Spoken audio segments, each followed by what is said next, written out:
30 सितंबर 1930 को भगत सिंह के पिता सरदार किशन सिंह ने ट्रिब्यूनल को एक अर्जी देकर बचाव पेश करने के लिए अवसर की मांग की। सरदार किशन सिंह स्वयं देशभक्त थे और राष्ट्रीय आंदोलन में जेल जाते रहते थे।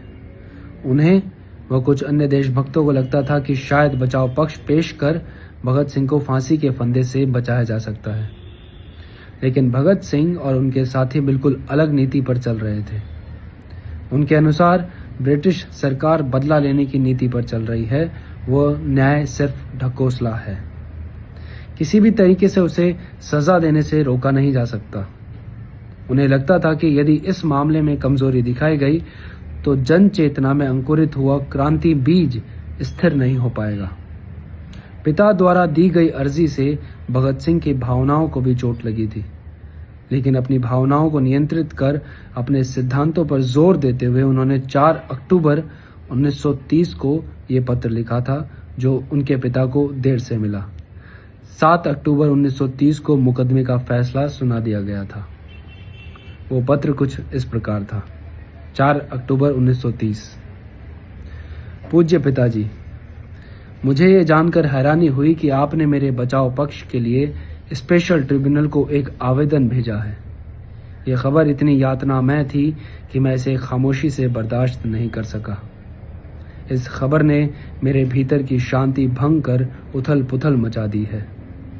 मैं ये नहीं समझ सकता कि वर्तमान स्थितियों में और इस मामले पर आप किस तरह का आवेदन दे सकते हैं।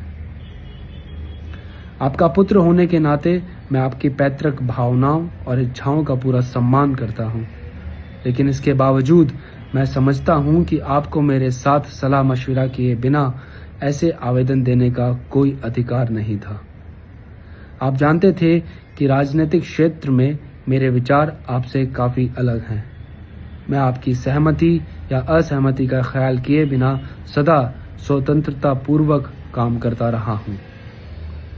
मुझे यकीन है कि आपको ये बात याद होगी कि आप आरंभ से ही मुझसे ये बात मनवा लेने की कोशिश करते रहे हैं कि मैं अपना मुकदमा संजीदगी से लड़ूं और अपना बचाव ठीक से प्रस्तुत करूं। लेकिन आपको ये भी मालूम है कि मैं सदा इसका विरोध करता रहा हूं।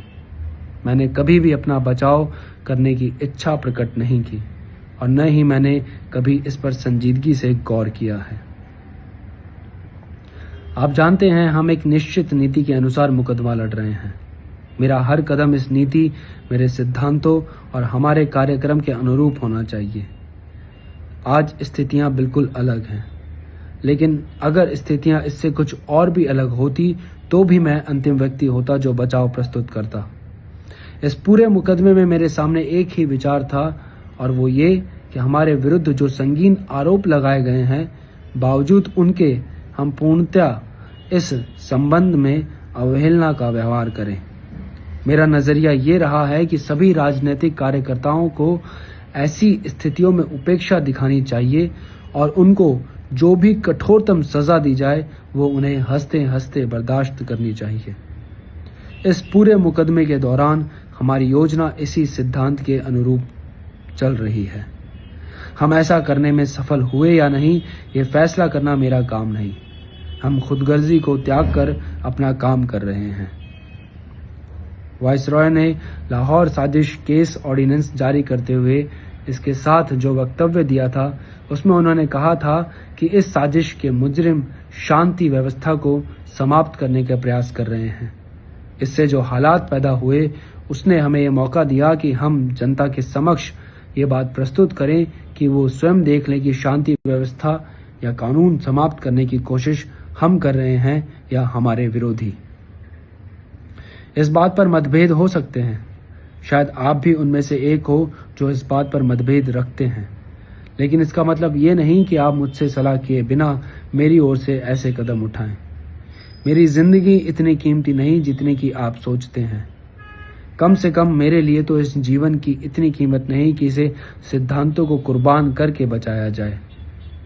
मेरे अलावा मेरे और साथी भी हैं जिनके मुकदमे इतने ही संगीन हैं जितना कि मेरा मुकदमा। हमने एक संयुक्त योजना अपनाई है और उस योजना पर हम अंतिम समय तक डटे रहेंगे।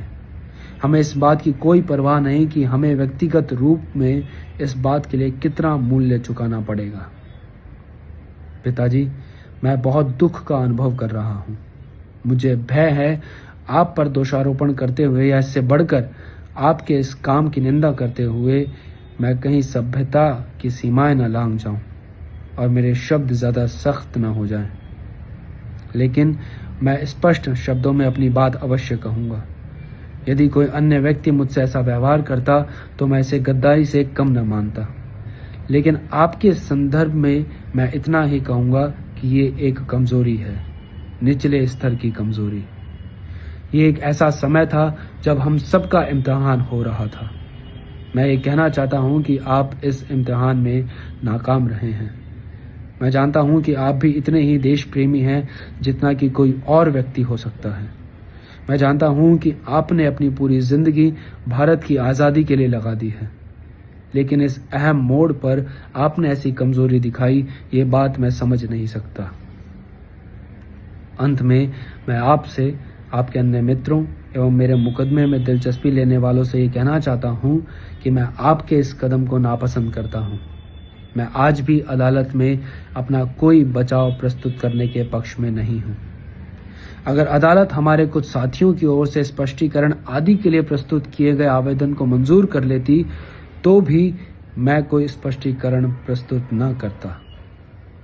भूख हड़ताल के दिनों में ट्रिब्यूनल को जो आवेदन पत्र मैंने दिया था और इन दिनों में जो साक्षात्कार दिया था, उन्हें गलत अर्थों में समझाया गया है और अखबारों में ये प्रकाशित कर दिया गया कि मैं अपना स्पष्टीकरण प्रस्तुत करना चाहता हूँ। हालांकि मैं हमेशा स्पष्टीकरण प्रस्तुत करने के विरोध में रहा। आज भी मेरी वही मान्यता है जो उस समय थी। जेल में बंद मेरे साथी इस बात को मेरी ओर से गद्दारी और विश्वासघात ही समझ रहे होंगे। मुझे उनके सामने अपनी स्थिति स्पष्ट करने का अवसर भी न मिल सकेगा। मैं चाहूंगा कि इस संबंध में जो उलझनें पैदा हो गई हैं, उनके विषय में जनता को असलियत का पता चल जाए।